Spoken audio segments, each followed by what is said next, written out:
welcome to a special edition of Watchin You. I'm Jeff Scott where am I? Stewiacke, Nova Scotia. Okay, we're both in Stewiacke, Nova Scotia, and that's why we're doing a special edition this time around. We had our farewell show of Watchin You, and we've kind of branched off into another podcast, but hey, there's no reason why we can't do a farewell and then do more afterwards. Kiss has never done that. No, they wouldn't do a thing like that. So come back over and over again with the. This is a special edition. We call this a special edition.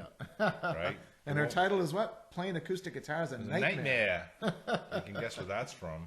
Well, our other show that we've been doing is called Radio Blah Blah. Yeah, and it gives us a chance to talk about other bands. Yeah. And we had a tribute to David Bowie. We've talked about one-hit wonders. We've talked about overrated musicians. We've had, there's more topics. And bands that continue to tour far beyond their prime. Exactly. And we also switched to an audio-only format, which yeah. makes it a lot easier to produce. Yeah, so come over and listen to us. Radio Blah Blah. So where you go, two places you can go. We should do this since we're here. Yeah. Is you go to www.spreaker.com/Radio Blah Blah Podcast, all one word, and blah blah is BLAH. And then you can also find us on YouTube, www.youtube.com/Radio Blah Blah Podcast again. And we have a Facebook page. Radio Blah Blah. Radio Blah Blah, go figure. Yeah. Go figure. But it's still Jeff and Jeff. Exactly. That was the brand. We kept the brand. We just changed formats.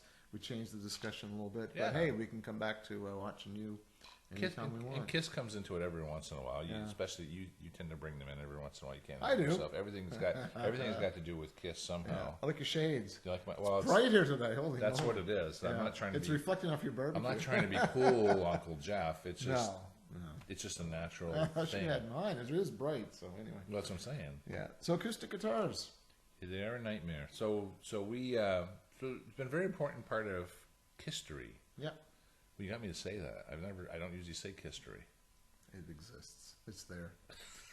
I hate words like that, though. But acoustic guitar's been with the band right from the get-go. Yeah. Right? When I think of it in terms of the first album, second album. Trying to think how much they used on the first album, but not too much in the first one. No. But well, let's insert a little bit of music. What do you think? Yeah, it sounds All good. Right, we're gonna do a little bit of rock bottom. I was gonna say rock diamond. Well, let's talk about it though. Let's talk about that piece though. Rock bottom. Before you play that piece, let's talk about that piece. So there's different versions of it. Yeah. Obviously, there's the version you heard it first on Double Platinum, no doubt. Yes, and on Double Platinum, they merged it with She for some odd reason. Double Platinum was a weird album. Yeah. I mean, it's a good exposure to classic Kiss, but there's remixes and they've changed endings and they've even changed the keys of some of the songs. I bought that. I had that on 8-track. Yeah. I had that on 8-track. I remember I still got my record. I love it. It was the first Kiss album I bought and I loved it. I know. So on Rock Bottom, there's the acoustic version that was extended. Yeah. And the what did you think of that version versus, say, the version on... The first time I heard it was on Alive. On Alive, it's just the perfect intro to Rock Bottom. This the heavier part of the song. Right. It's just long enough. On Dressed to Kill, it's of course it's on an electric guitar. On Live, yeah. So it doesn't have that same warmth. You know what's funny about that? That it would with acoustic. Is when for years I didn't realize it was two guitars. Yeah, well, I never knew either. I thought it was one guitar playing. Yeah, yeah. Oh yeah, oh yeah. And they start playing it. Yeah. Beautiful, but so there's two. It's well arranged between the two guitars. Yeah, yeah. And it's like I thought for electric guitars. I mean, obviously it's just two electric guitars, no effects, straight into the amplifiers. Yeah, and just pulling the volume back so it's not heavy distorted, but it's still got a little bit of edge to it. Just a little though. Sounds so different from Dressed to Kill, and Dressed to Kill has that beautiful arrangement and it's warm. I mean, there might be some 12-string in there as well. It gives it a very, very choral kind of effect. Yeah. But it's a little bit long, isn't it? It's long, and I didn't like it as much as the live version, honestly. I found it thinner, believe it or not. I didn't find. Yeah, I found that it was tinny because of the. Now, mind you, at that time, their production of all their albums were all their albums were a little suspect. So that one there in rock, that was on Rock and Roll. Just to Kill, and. I found it a little bit. It didn't have a lot of meat to it. Like I thought it was a little thin, tinny, Well, that whole album has almost a little bit of harpsichordy. Yeah, well, it does. Yeah. Right. Yeah. You know, so that In fact, I did a version of that years ago, and in order to get that harpsichord sound, I was using the 4-track cassette. Remember those? And you could have 2 speeds. You could have single speed or double speed for higher fidelity.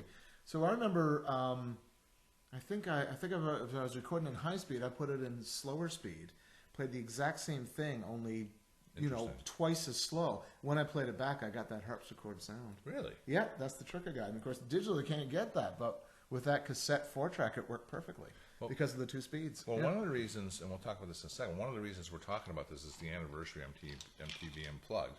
Exactly. Which is a pivotal album for you and I, because that's kind of when we first met. This was what was happening. That's right. And we started messing around. We recorded. Remember, we recorded "Coming Home" on acoustic. We did a version of that. I hope you can find that. Actually, I've got it on a cassette. Yeah, you can put that over. We could add that to it. You should add that to the end. Actually, no, seriously, because that was a nice version of it. It was, where we did it on one 8-track reel to reel. A friend of mine had a studio in his basement with 8-track reel to reel. Yeah, because we were completely into that at the time. Oh yeah, and he couldn't believe we were using studio time to record someone else's music. He was quite baffled by that. Well, we weren't paying for it. No, but still, we were using up his time. Yeah. Thanks, Frank. Yeah, thanks. It was free. But that was fun. I remember it was fun doing that. But if anything, we were just kind of learning the studio process. But anyway, we should play a little bit of music. Not yet. Because we did the not yet. No, sorry. There's more to this story. There's a lot to this go ahead. rock bottom story. Well, like we didn't do that in that recording session, but what we did do is when I moved back to Halifax after 1996, we met one time at Fundy National Park. Yes. And you brought your acoustic guitar. Yeah.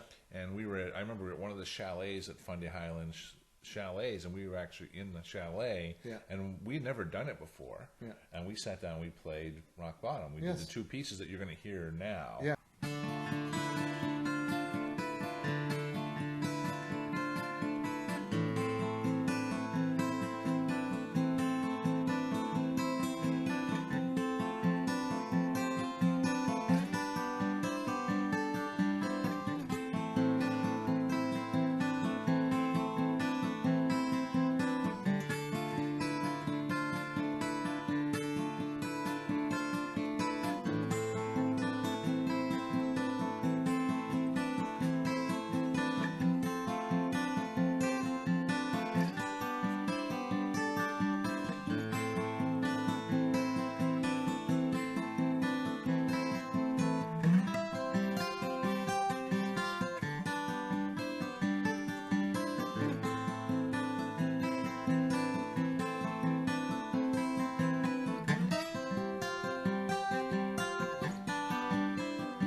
So, acoustic guitars and Kiss. Yeah. I mean, there's moments when it's very obvious, like for instance, the beginning of "I Want You." Right. You get that nice 12. They use a lot of 12-string as well, and they would do that at the beginning of Black Diamond. Right. "Tonight You Belong to Me." There's a lot of moments where they have that acoustic guitar, and of course, we can't forget "Hard Luck Woman." Of course. Which was just nothing but acoustic guitar. I don't know if there's any electric in that or not. That was and that was, remember now, when they did Hard Luck Woman, that was a bit of an attempt to follow up on Beth, right? And Beth was fully orchestrated. Originally, I was listening to Paul's audiobook recently, and he, right from Paul's words himself, he had no intention of using that for Kiss. He had intended to sell it to Rod Stewart, or get Rod Stewart to use it. I don't want to sell it. I don't know the legalities there.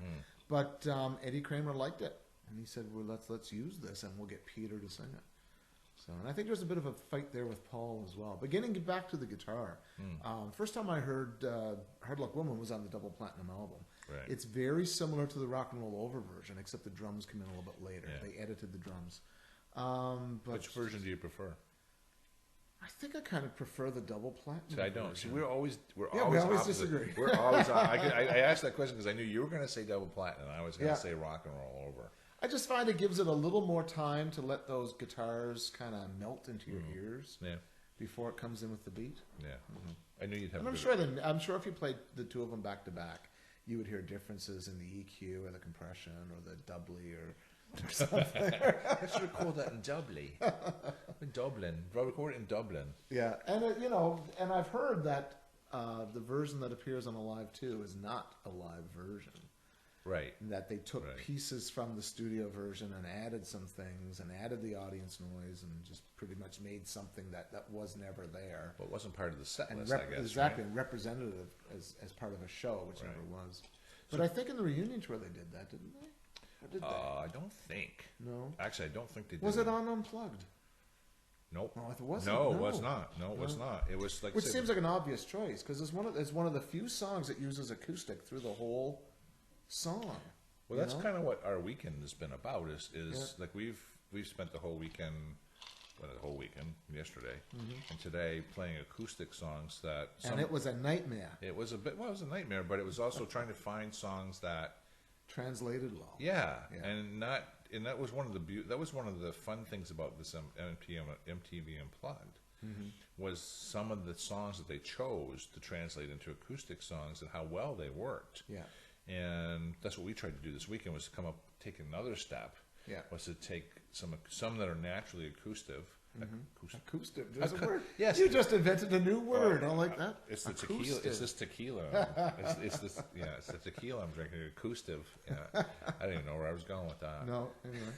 Yes, I know what you mean. But taking songs that worked acoustic. Yeah, and we took some that we thought that were nowhere near acoustic. But we know that technique-wise. So if you think prior to Rock and Roll Over, where was acoustic brought into their albums, and we know on Hard in Hell there was a few spots. Yeah, I love the way that they double it. If you listen to Sweet Pain, yes, that intro coming in, it's played on the electric, but it's doubled on the acoustic. And it just gives it a really nice added depth, you know? You hear it on Sweet Pain. Obviously, there's acoustic in Great Expectations.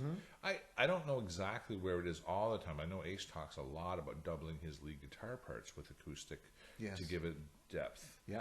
And it's probably so low in the mix-up. I couldn't pick one out necessarily where he played the acoustic guitar lead on top of a regular electric lead. I do know that on... Love Gun, there's a few tracks where they do acoustic. You can hear it in Got Love for Sale. One of the nicest moments I find is in Making Love. On Rock and Roll Over. Yes, when he hits the chorus. I mean, that's one of the heavier guitar sounding songs they have. Remember what Jody Havnot said about Making Love? I don't remember what he said. It says kind of rapey. Yeah, well, it is, yeah. I hate it when she says, stop, go! I just hate when the girl says, wait! No way. But there's a moment there when he's in E minor and he's just honking on an E minor chord and it's very, very heavy.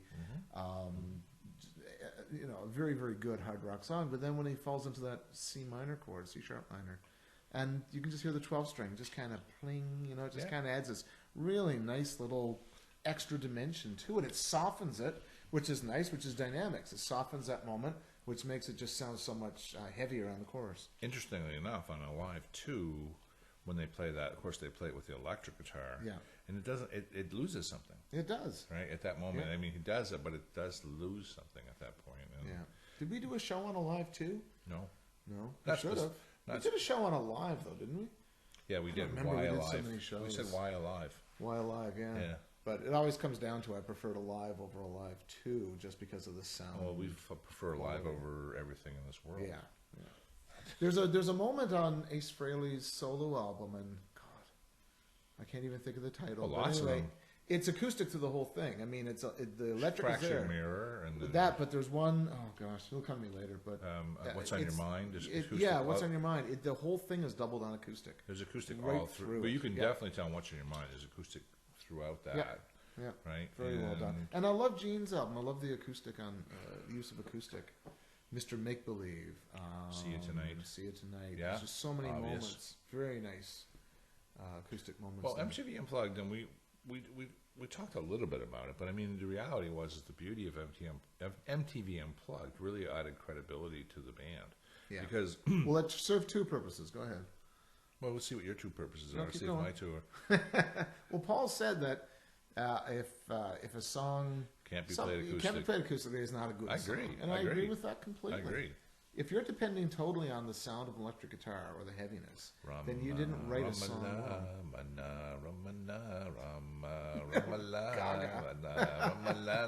I laughed my whole off first time I heard that. I said, "Are you serious? Play that on acoustic." And why would you? It's just a good song. We played that in the band. But anyway, the other thing that MTV Can't be played on acoustic. Sure can. Anyway, the other purpose that MTV served was to bring back the original band, right? No, you're off on a tangent. I lost you. You lost me. You got me. Yeah. No, but you talked. No, but that was a very important point that he made. That's why I'm harping on it a little bit. Is that Paul said is that if you can't be playing on acoustic, then it's a real good judgment of whether the quality of the song, or where the soul of a song comes from. I mean, some songs are catchy and they're poppy, but they won't have any staying power or longevity if they don't have a real good basis in one of the best songs there that translates well to the acoustic was "Got to Choose," because of how melodic it is and how Yeah, there was natural ones and unusual ones, right? Yeah, that one had a natural translation into acoustic. And interestingly, I don't know if it's on the video tape or DVD, but it wasn't on the CD. So anybody who wanted that had to buy the vinyl album, which I bought. I bought the vinyl. Well, I remember that because I bought the cassette. I think it was the cassette at the time, and then you had. I thought you were nuts at the time because you got the cassette, and then you bought the vinyl as well. I thought, this guy's a freak. I'm a freak. I know, but that's the difference between you and I. I'm a Kiss fan. You're a Kiss freak, and you bought the vinyl, which you're probably happy. I just thought it was unique. Well, you're probably happy you did, and then but you got that extra track. Eric Singer signed it. That's right. It's autographed personally by Eric Singer. That's why you bought it, just in case. Yeah, just in case I met Eric Singer at a record store. That was the only other track. That was the only other track on there, right? That was like the bonus track. That's what the beauty of Kiss and their marketing machine is. They know, if we throw one more track on the vinyl, then we can sell that and it'll create special. And of course, today now everybody would say, "Do you have that on vinyl?" And they'd want to have it, right? I don't have it.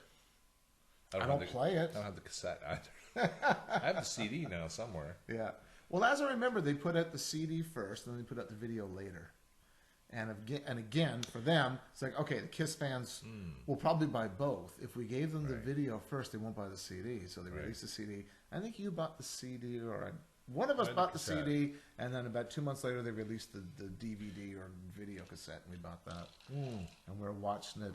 We had a good laugh watching that in my apartment. You know, Ace talking about playing acoustic guitar. Never forget that. Well, that's why we call the show playing acoustic guitar is a nightmare. It's like, and it was a nightmare because you could tell when he played the songs that he played, like he played in Rock Roll All Night in 2000, man. Yeah. And he tried to do those. He wanted to shock me, and that's just not going to work. Well, let's face it. I mean, Ace has to bend. Yeah. He has to bend. If he doesn't bend, he's not Ace. And bending on an acoustic guitar is a nightmare. Exactly. Unless you put thin strings on it that sound like. I remember I was talking to Jody Havnet one time. He said what he does, he just puts electric guitar strings on his acoustic. I put electric guitar strings on my acoustic for years. Really? Yeah. Yeah. Yeah. He puts like 09s on. It was because I was playing in a group. We were called Acoustic, Coast to Coast Acoustic Blues Jam, with Frank, and I was using the guitar plugged in more than I was using it, acoustically. So I put on electric 9s or 10s, and they worked really well. I mean, plugged in, you didn't hear the difference at all. One of my favorite acoustic pieces and impactful pieces was "Tonight You Belong to Me" from Paul's solo album. Yeah, and that intro's the album, and what a beautiful, nice, gentle way to bring that in. You know. Well, you remember, like for me, what Kiss was really good at was creating that drama, and they like I said, we can go to, like I said, if you look at Kiss Alive, there's drama all over that place. I mean, all over that album. I mean, Black Diamond, the intro to Black Diamond on Alive, and then the massive explosion, the intro to Rock Bottom, same thing. All these kind of things. So that I and like you said, I Want You, and they became. They intentionally started to do these subtle builds up to great drama. Yeah. Tonight You Belong to Me, and like I said, you and I spent some time this weekend just touching that. I'd never played the song before, but it was just simple chords. Yeah. Interweaving. Lines, intertwining. Right? But it's not in D minor. So it's not as sad. Not the saddest key. I don't know why. And I don't know why I don't know why. We did a Spinal Tap episode. You can go back and look at that. Check that one out. What was the title of that? Kiss Meets Spinal Tap? Yeah, Kiss Meets Spinal Tap. Yeah, and so maybe we should play Tonight You Belong to Me. All right, then. Here's a little bit of acoustic guitar for you.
Okay, I'm back. I got a refill.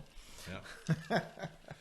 So that was that. I remember. I can almost remember being in my room in Yarmouth at the time and putting Paul's album on for the first time and listening to that. I never forgot that crunch. It's like, and it was almost. It was almost over the top for me when he first did it, like the "In a Dream," that falsetto stuff. Yeah. It was almost too soft for me, almost.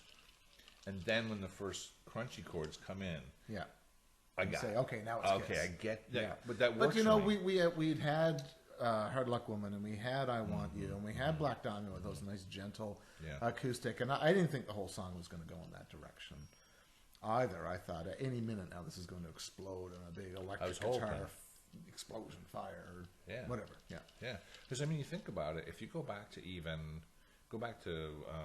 Destroyer, how does that album start? Starts with the sound effects, a car, a radio, and it's very subtle start. When you think about those solo albums, and we've done a show on the solo albums, but think about how those solo albums start. Aces, crack on the snare drum and ready to rip it out. Yeah. Big, Paul's the nice gentle, and what's Gene's? Sounds like a friggin' horror movie. It does, soundtrack. I don't know what Paul's Peter starts with. But doesn't that reflect their personalities? Like Ace, wastes no time. Let's just get right into it. Paul is almost like foreplay. History. Everything's history. History this. History this. Yeah. But you think of the intro to Destroyer. I mean, that was, again, it was a soft drama. It was absolute. I mean, how could you get? I mean, that was probably their most dramatic moment. Would you say? I'd say in their history, that car accelerating. Yeah, very throaty sounding, big V8. I mean, the way they faded in, it's almost like the music is coming from the radio, and then it transcends the radio and becomes an album. It is brilliant, absolutely brilliant. And I never forgot the first. I mean, it hooked me from the second. That song. I remember sitting there going, "What the hell? What is going on?" And then when it built, I remember the tension in my body building. And then when they hit that first bam, I was like, holy fucking Christ, was that perfect? Unfortunately for me, the first time I heard DRC was on Double Platinum, so it just gets right in down. Yeah, see, that was it doesn't have that drama. No. So shortly after that, a friend of mine got Destroyer for Christmas. Okay, let's play this. And I'm thinking, frick is all this? It sounds like a friggin' movie. I'm sorry. I never heard people do that on a record. You missed that. Well, I did experience it eventually. You did. It was different. I would feel so fortunate now all of a sudden because that I can see myself. I remember the moment. The book that we're reading now. What's the name of the book? Shout It Out Loud. You Shout It Out Loud by. I don't know. Oh shit. Anyway, keep on moving. I'll get the book after, but anyway, it's obviously a great book, and but it talks. What I resonate the preface to it and the intro to it is brilliant. It talks preface about or preface. Take your pick. I don't care. He opens up talking about. I'm going to go grab the book while we're doing this. And this is not nice. But he talks about opening the album and cutting off the plastic, and then the smell of the vinyl. The experience of it. Vinyl had a smell, didn't it? And putting it on the turntable, and that sound coming on in Detroit Rock City. Yeah. And he was right. It took me back. I remember that moment. That's why I said, oh my gosh. I remember that actual moment where that song went on the turntable, and then it built, and then you can never. That's why I felt bad for you. You can never replace that first moment. No. Where that's what your first experience with the song was. But actually, you and I. Well, the reason I kept going down this path, I'm a bit self-serving here, is that we did a little. We actually messed around with the lead break, that beautiful lead break component on acoustic that this weekend. Yeah. And we did a little bit of the lead break. Yeah, kind of played around with it and come up with a whole different feel. So we'll play that one now. Yeah, why don't you play it now? All right, a little bit of Detroit Rock City. Okay.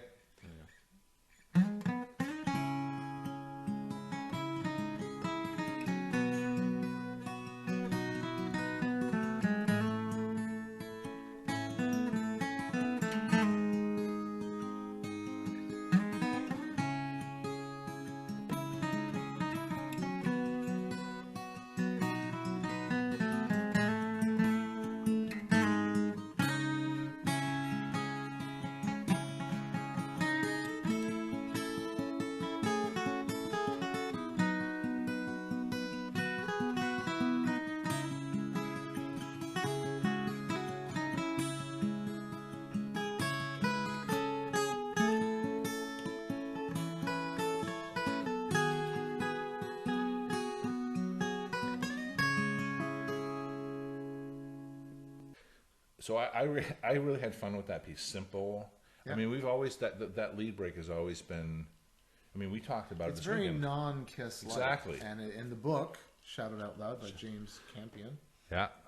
Thank you. And this is my free copy, by the way. And I got one as well. And we were supposed to interview the will author eventually. for the show, but we just didn't continue the show. But anyway, we will put in a plug for the book. It's a wonderful book. Well, it's called Shout Out Loud: The Story of Kiss's Destroyer and the Making of an American Icon. And in other words, how pivotal this album was to Kiss's history. So you're saying, though, how Bob Ezrin, played the part on the piano.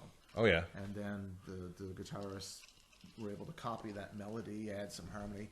I think at one point there's actually 3 guitarists playing some harmony on that. I think so. I think Paul alluded to that in some interview, but a very non-Kiss-like. It's very non-Ace-like. Well, it's very. Like Ace would never come up with something like that. It's very melodic, like you say. Well, I mean, he might have, but he wouldn't be his tendency. His tendency would be play something. Well, obviously that part of the song is, and that's part of that song is iconic. I mean, every Kiss fan in the world would recognize that lead break and be able to sing it. Yes, exactly. Everybody, and if they didn't play guitar, they could probably figure out how to play that. Yes, you can go to a piano and figure that out. Yeah. Whereas try to figure out the solo to Strange Ways. Oh, yeah. Even experienced guitar players have trouble coming up with that. Yeah, because it's so convoluted, and this is very, very melodic. Anyway, we had a lot of fun messing around with it, and I thought it came out really well, actually, and translates to. It just shows, we talked about being able to play songs on acoustic, and it shows like you did, like you were playing the finger picking on that song, and it sounds so cool. Because they're not. That's an element that they're not doing. Right. While that first part of the solo is playing, it's just a drum beat. Yeah, So exactly. I just found a chord progression that fit over the top of it, and then brought a whole new life to it. And you can see that the more the more we would develop it, the more ideas you would get with it, and it's. But anyway, so hopefully everybody enjoyed that. But acoustic guitars, we talked about Tonight You Belong to Me. We talked about Detroit Rock City. We also did some work on Psycho Circus. Yeah.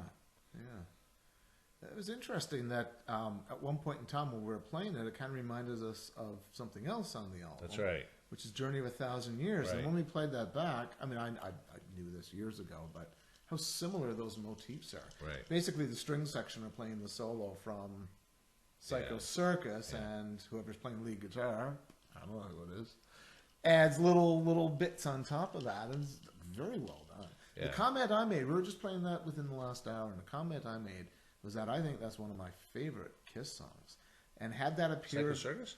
No, Oh, Journey of 1,000 Years. 1,000 Years. Had right. that appeared on the Destroyer album, I think that would have held up against any of them. The problem that wouldn't have been able to be on Destroyer because you'd had to write Psycho Circus in order to write Journey of 1,000 Years. Yeah, I know. I'm just saying. Hypothetically. It's like it would fit. It would fit. I, mean, I know it sounds different. I see what you're saying. But in terms of structure and melody and just musicality, I thought it would make a good fit. Well, didn't you find that that's interesting you mentioned that because that would have fit, and that's probably one of the few pieces of music that they ever did subsequent to Destroyer that was similar to that. Yeah. Like, because I remember when I heard Rock and Roll Over, for instance, which came right after Destroyer, I was shocked. I expected Destroyer to continue. I expected the type of music they were doing in Destroyer to continue, and they completely went 180 and flipped back to a bare bones, straightforward rock and roll approach, as opposed to the artistic, thematic, harmonic approach of something like Destroyer, right? Which was complete, and they never really went back until Journey of 1,000 Years. Well, they brought Bob Ezrin back for The Elder, but that was in a class. Okay, there you go. Yeah, you know what? I just forgot about that. There's some nice acoustic work on The Elder. Yeah, I'm Just a Boy. I'm Just a Boy. We messed around with that a little bit, right? We tried to mess around with Under the Rose and Only You. There's possible things there. I mean, you can. That's the thing. That's the quality of Kiss, though, is that you can take almost any song that they wrote, almost any song. Well, just before we started this, you were talking about the symphony and how they did an acoustic bit within the symphony. And you don't like the symphony concert, the Rockin' Symphony. Right. I kind of liked it when they did the acoustic part paired up with a smaller ensemble. However, Beth really rubbed me the wrong way. Yeah. When they got to that, I thought that's just awful. But some of the other songs they did with the ensemble and the acoustics, I thought worked really well. It's been so long. I actually ignored Act 2 and 3 for a long time. I liked Act 1, which was really just the four of them. The new Kiss. Yeah. Yeah. Well, no, Peter Criss is on that. Peter Criss was there, and Tommy, and Gene, and Paul. But I never... The rock symphony component just did not work for me. Why do bands do that? Well, I don't know why they did. Metallica did it. Well, Metallica. So that's why I don't know why Kiss did it, because Metallica. I think Kiss did it because Metallica did it first, and they decided, oh yeah, well they did it with the San Francisco Symphony. Well, we're not going to do it with the San Francisco Symphony. We're going to do it with the Sydney. It was Sydney. Was it Melbourne? It was Melbourne. That's right. It was Melbourne. We're going to do it in Australia. Right? We're going to do it bigger than them. Exactly. Right? Yeah. And I just don't think it worked at the end of the day. I don't think it worked at all. Well, here's the thing. Is it an album that you play today? No. No. I never go to it. At the time, it was exciting. I bought the DVD, and I thought it was really exciting. I watched it. It was neat to watch all those people in makeup. Even every horn player, every violin player were in makeup. It was interesting. It was predictable. But, I mean, it's not something I'd go back to and play. No. I mean, and they're just doing classic Kiss. If I want to hear classic Kiss, I'm going to play Kiss Alive. Yeah, it just didn't. It's something that just proved to me that there are songs that make sense for orchestration. Most Kiss songs didn't make sense to me, and I never went back to it. And like I said, I think even Metallica, when Metallica did it, and I think it's fairly critically acclaimed at this stage, it rubbed me the wrong way the first time too. Like there was just sounds. In order to make it didn't make it made sense though when they did. The guy who did it with this what do you call him? The conductor or the symphony director. He had done something else. What he had done? Michael. Oh, it doesn't matter. But I didn't like it at first either. It was like these parts were in there, and it doesn't make sense to play it exactly the way the band is playing. So they put these extra parts in there. Yeah. And I hear these things, and what the hell is that? And so it took me a long time to get into it. But I finally did. But with this one, I just never did. But let's just hope Iron Maiden doesn't do it. They will never do something like that because they only do what they want to do. Yeah, and even it's sort of like AC/DC. They don't even bother to try and change. They just do what they want to do, and if you like it, great, right? If you don't, then too bad on you. Yeah. But we should play that Detroit Rock City stuff or something. Did we do Detroit Rock City already? Did we play it? Oh, yeah, we did play it. Yeah, we got to that. What else did we play though? I don't know. Psycho Circus. Psycho Circus. That's what we're talking about. So we'll insert Psycho Circus right here. Yeah. All right.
Welcome to the show. Welcome. Yes. Welcome back to the show. Welcome back to the show. This is a different format for us, isn't it? Well, but I mean, it's okay. I mean, now what are we going to talk about? I have no idea. We talked about symphony. Yeah. We could always trash the new guys. We avoided that in our regular Watchin You shows. Nah, you know what? I think that there's no need to do that. No. I wouldn't even do it anyway. It's just they're good players. It is what it is. You said you weren't going to say that anymore. Oh, did I? Okay. All right, moving on. Moving on. Move on. Yeah, move on. Move on. Yeah. So I don't know. Is there anything else to talk about with acoustic guitars? Anything new in Kiss these days? There's nothing new. That's the thing, unless it's merchandise, or this is what I hate is Kiss is everywhere. someone will find a reference, like someone made a KISS drawing on the side of a subway train. So someone has to photograph it and put it on, say, KISS is everywhere. You know, it's like their pages and their websites are just grasping to keep the hype alive, but there's nothing new. Nothing new is being done. There's some new shows out there. I mean, there's a show. What was that show called? There's a new show. There's a new video show about KISS that you said. Yeah, I remember we talked about it before. The vinyl one, the one that talks about vinyl. Remember KISS? Remember we talked about? You don't remember that last night? You mean the show Vinyl? No. There's a show. Oh yes, a couple guys have a webcast called Kiss My Wax. Yeah, Kiss My Wax. It's 3 guys. Okay. So they're sort of like a 3 sided of the coin kind of thing, where there's 3 on the screen, and I haven't heard much of it, but they seem to be doing pretty well. Heard it either. I think I saw their page, but yeah. I see Joe is still doing shows from Podcast Rock City. Mm-hmm. I don't know, Strange Ways, if Jody's doing any shows. He's kind of gone away from it a bit. Mm-hmm. But I mean, that's kind of why like I said, we've kind of moved on to do the other things, because like I said, there's plenty of people to talk about other stuff. Yeah. Right. Yeah. But KISS Acoustic, we had a lot of fun this weekend. We did. We missed. I just rolled into town yesterday around, I don't know, 4 o'clock, and we just went right to the. I don't think we have to make more than this than it is, Jeff. I think the bottom line is that we did some acoustic stuff this weekend. Mm-hmm. We played tribute. We had some creativity. We did some different parts. Yep.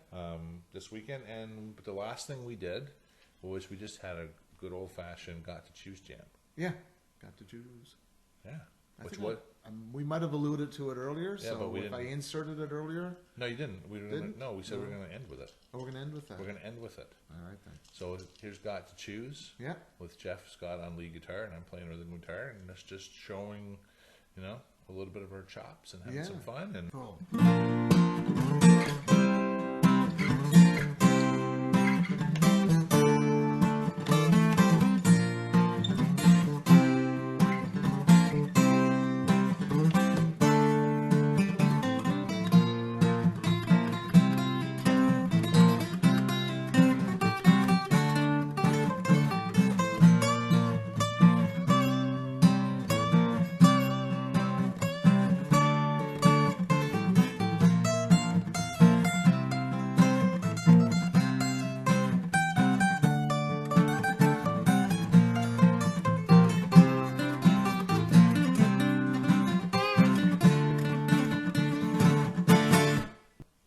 So I guess that's the end of it. It's the end of it. It was a great weekend. Yeah. Well, no, but it's always great to see Jeff in person. Mm-hmm. Like I said, it only happened. Like I said, the last time you were here was probably last summer. Last summer. Yeah. So, hey, it's always great when we can do that and actually play some guitar together. It's unfortunate. Like you can see when you look at some of this acoustic material, you see how much we kind of lament the fact that we can't do it all the time. Yeah. Because I actually think we sound pretty good together. We do. Yeah. We could go on tour.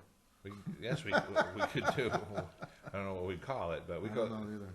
The Jeff and Jeff tour. Yeah, we'd have the Jeff and Jeff Watching You, the KISS Talk Show farewell tour. There you go. We could do it for the next 25 years. Exactly. Hey. So there you go. Okay then, so we'll wrap up this edition of Watchin' You. I'm Jeff Scott, also in Stewiacke, Nova Scotia. And Jeff Gray. In Stewiacke, Nova Scotia. Yeah, it was a good time. Okay, folks. Thanks for watching. We'll see you again on another edition of Watchin' You. Could be next week, could be next year. Maybe never. Maybe never. Hard to say. All right. Good to see you. Hasta la vista. All right, take care. Bye.